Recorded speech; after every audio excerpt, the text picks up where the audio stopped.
March 28th, 2021.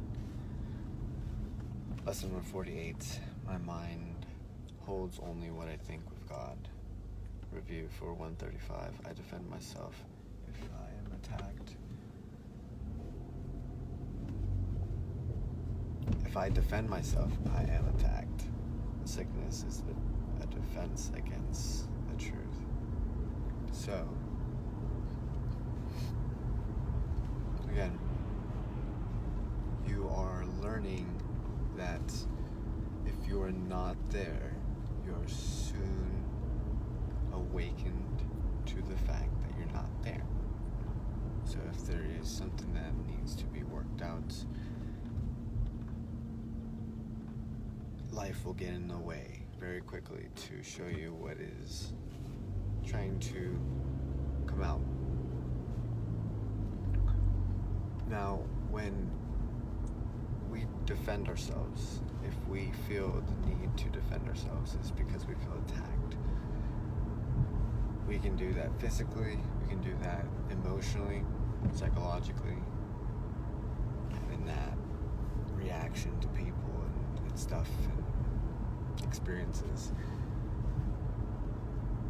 When you feel judged, you feel attacked. So when we take these moments of what you would call crucifixions, where we see ourselves, okay, and again, you are going in with the full realization of yourself, right? You know your potentiality in essence. You see it for what it is, right? You have chosen to perceive forgiveness for what it is, and you will not value that which is not valueless. So if you defend yourself, that is saying that you are sinning, or that you are not allowing yourself to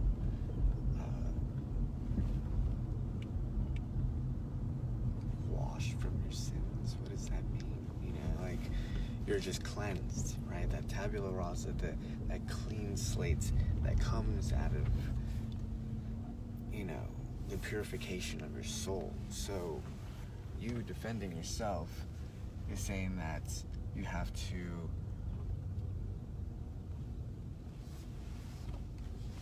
look at your front, right?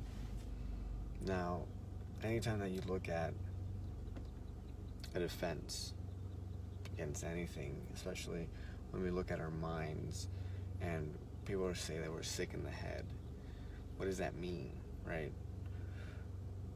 When you hear that, it's such a difficult thing, because we see the pure evils of the world, and being sick in the head doesn't, you know, paint a pretty picture, if you really call it anything. So sickness is a defense against the truth. To me, it's almost like, all right, let's say you admit that you have a problem, or that you say that you're aware that there is, you know, some contrast within your mind about how you see things with other people, that you're not seeing it eye to eye, that you don't really believe that it's always, you know, that how you see the world is who you are, right? Then you look at, all right, well, maybe I can admit that it is a possibility, right? There's a million possibilities. You can see this in many realities, if you really want to call it that.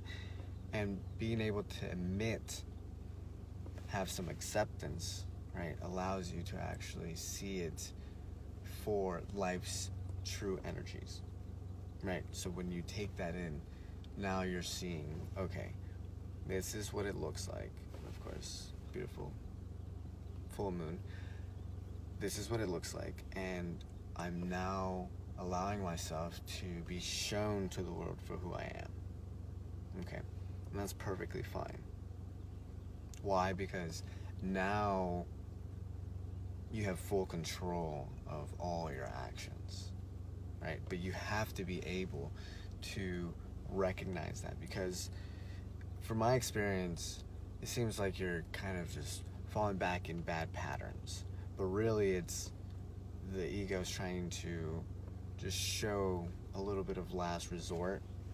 And I'm not saying that it actually goes away, it's just something that you just deal with a lot better. From what I'm experiencing, it's an interesting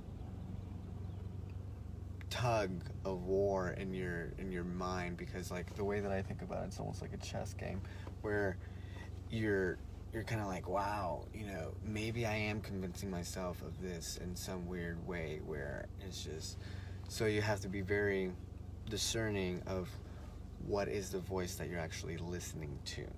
So that's why it's very important that you tell yourself, when you're understanding that your mind only holds what I think with God, is that when you value things that don't have valueless, like,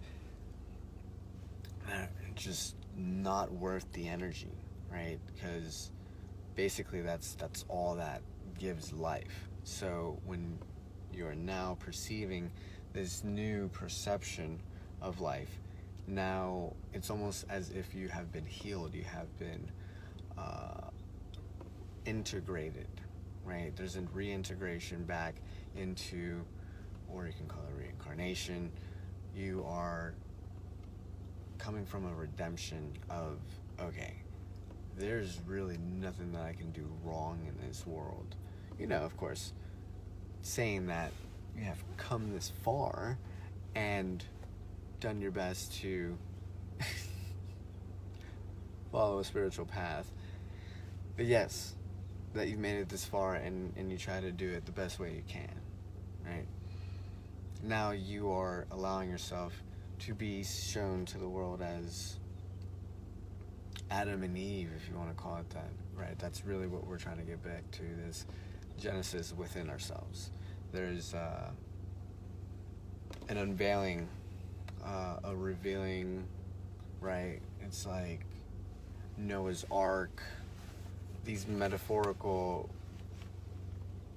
reestablishments of new beginnings, or something like that, if you want to call it.